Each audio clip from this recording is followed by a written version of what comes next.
दोस्तों RO RO के paper में एक बहुत बड़ा पैटर्न चेंज हम लोग को देखने को मिला है। ये आयोग की तरफ से आपका एक नोटिस आया है आज ही के दिन पे।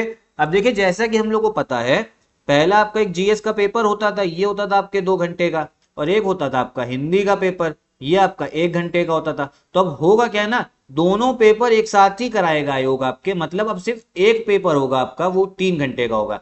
पहले क्या था, जीएस का पेपर होता था, उसके बाद में कुछ गैप मिलता था आपको, ठीक है, बीच में, फिर हिंदी का पेपर 1 घंटे का रहता था। अब जो दोनों पेपर है ना आपके, वो एक साथ में कर दिए गए हैं और सिर्फ 3 घंटे का होगा आपका पेपर। तो ये नोटिस है आपका, एक बार फिर से समझ लीजिए। देखिए आपका जो जीएस का पेपर था, ये होता था आपका 140 मार्क्स का, ठीक, 140 क्वेश्चन आते थे। जो हिंदी का पेपर होता था आपका, ये 60 मार्क्स का होता था, 60 क्वेश्चन आते थे। अब जो होगा ना, अब जो पेपर होगा आपका, वो जीएस प्लस हिंदी होगा, ठीक है। ये होता था आपका 2 घंटे का, कौन सा वाला, जीएस वाला जो होता था ये 2 घंटे का होता था, और हिंदी वाला 1 घंटे का। अब जो एक ही पेपर आएगा आपके पास में, जीएस प्लस हिंदी, तो ये कितने घंटे का देखने को मिलेगा आपको, 3 घंटे का, और मार्क्स कितने हो जाएंगे इसके, 200 मार्क्स हो जाएंगे। तो एक बहुत बड़ा पैटर्न चेंज जो है आयोग की तरफ से हमें देखने को मिला है। अब आप कहोगे क्या सिलेबस में भी कुछ चेंज है? नहीं, सिलेबस में कोई भी चेंज नहीं है, ये आयोग ने स्पष्ट कर दिया है कि पाठ्यक्रम जो है वैसा रहेगा। अब आपको पता है आरओ आरओ का पहले प्री होता है, उसको आपने अगर क्लियर कर लिया, कट ऑफ निकाल लिया, तो आपका मेंस का पेपर होगा। तो देखो मेंस का भी जो पैटर्न है, जो सिलेबस है मेंस का, उसमें भी कोई भी बदलाव नहीं करा गया है। जो आपकी मुख्य परीक्षा है, इसमें भी कुछ भी बदलाव नहीं है, ठीक है। फिर से समझ लीजिए, कुछ भी बदलाव नहीं, जो पहले पैटर्न था वही रहेगा, सिर्फ जो चेंज हुआ है वो आपका प्री में हुआ है, ठीक। तो देखो अब इसमें करना क्या है आपको, जैसे पहले तैयारी करे थे आपको वैसी तैयारी करनी है। अब लेकिन देखो आपके पास में यहां पर मेन चीज ये आती है, आरओ आरओ का भैया अगर पोस्टपोन होना होता ना पेपर, अब बहुत से लोग ये भी पूछ रहे थे कि आरओ आरओ का पेपर पोस्टपोन होगा, तो भाई अगर पोस्टपोन होना होता तो उसका भी नोटिफिकेशन आ जाता। तो आरओ आरओ तो आपका 22 दिसंबर को ही, और बहुत समय आयोग आपका 22 दिसंबर को आरओ आरओ करवा ही लेगा, क्योंकि ये पेपर तो पहले एक बार हो चुका है, कैंसिल होके फिर से होना है।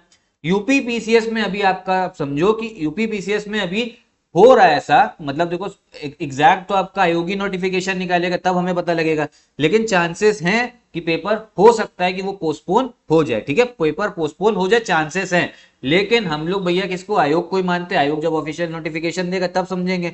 लेकिन अभी आरओ आरओ का तो भैया 22 दिसंबर को ये पेपर। अब आप कुल मिलाकर ये समझो, सितंबर का महीना जो है ना, ये तो गया आपके पास से, आज 30 सितंबर है, गया भैया, समय किसी के लिए वेट नहीं करता, निकलता जा रहा है। अब आपके पास कुल मिला के जो टाइम बचा है वो आपका अक्टूबर का हो गया, नवंबर का हो गया, दिसंबर का।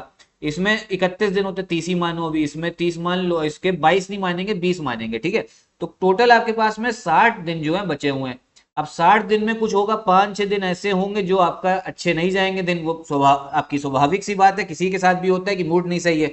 तो 55 दिन जो है ना, 55 दिन आपको अब अच्छे से पढ़ना है, ताकि क्या हो जाए भैया, कट ऑफ जो है निकाल लो।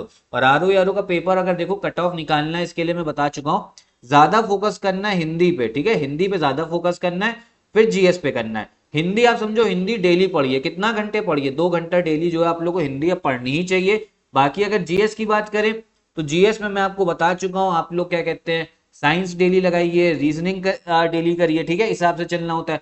फिर ज्योग्राफी पढ़नी है। अब इस चैनल पे भी ना आप सबके लिए बहुत सारी इनिशिएटिव्स चल रहे हैं, ठीक है। अभी मैंने क्या स्टार्ट किया, अभी मैंने आपके लिए वर्ल्ड ज्योग्राफी जो है, वर्ल्ड ज्योग्राफी की सीरीज स्टार्ट करी है। अब वर्ल्ड ज्योग्राफी जो सीरीज है वो ऐसे ही नहीं, मैपिंग के थ्रू अच्छे से मैप से जो है सब कुछ मैं आपको समझाता हूँ, ताकि हर चीज जो है ना वो क्रिस्टल क्लियर हो जाए, कौन सी लोकेशन कहाँ पर है, कौन सा किस महाद्वीप में, कौन सा कॉन्टिनेंट में। तो इस सीरीज को जरूर देखिएगा। इसके बाद अगर आप और कौन सी सीरीज चाहते हैं ये भी कमेंट बॉक्स में बताइए, और जो मैं आपको समझाता हूँ एकदम आसान शब्दों में समझाता हूँ, ताकि यहीं पर जो है क्लियर हो जाए, बाकी बाद में जाके कुछ रिवाइज करने की जरूरत ना पड़े, ठीक है। तो 12 यारों का भैया पैटर्न चेंज हो गया, अपनी तैयारी जो है करते रहिए इसी हिसाब से। आपका जो जीएस का होगा, हिंदी का पेपर अब आप देख चुके हो, जो एग्जाम था 11 फरवरी को बहुत टफ आया था। तो तैयारी जो है भैया करो, कम से कम 8 घंटा जो है ना पढ़ने की आदत डाल लीजिए। कितना, 8 घंटा, क्योंकि 55 दिन मैंने अभी आपको जोड़ के बता दिया, 55 दिन ही है, ठीक है, क्योंकि कुछ दिन तो बर्बाद भी होंगे। तो 8 घंटा जो है डेली पढ़िए, तब जाके जो है कट ऑफ निकलेगा। क्योंकि आपको या देखो होता क्या है ना, नॉर्मल जिंदगी में आपको अपने आप से आगे निकलना है, लेकिन यहां पर आपको अपने आप से आगे तो निकलना ही है, लेकिन साथ में जो कॉम्पिटिटर है उसको भी बीट करना है। तो बाकी जो कॉम्पिटिटर है वो तो तैयारी कर ही रहा है, तो आप लोग को भी तैयारी जो है 8 घंटा जो है करना पड़ेगा ही, तब जाके आपका कुछ भैया नैया जो है पार होगी। ठीक है, तो यही था आपका पैटर्न। साथ साथ में हमारा आर का भैया पेड ग्रुप भी चल रहा है स्टडी फॉर सिविल सर्विसेज का। एक ही जगह पे कंप्लीट सिलेक्शन वाली तैयारी के लिए आप हमारा पेड ग्रुप भी ज्वाइन कर सकते हो। अगर कोई डाउट हो तो कमेंट बॉक्स में पूछिएगा। यही वीडियो भी खत्म करते हैं। नमस्कार।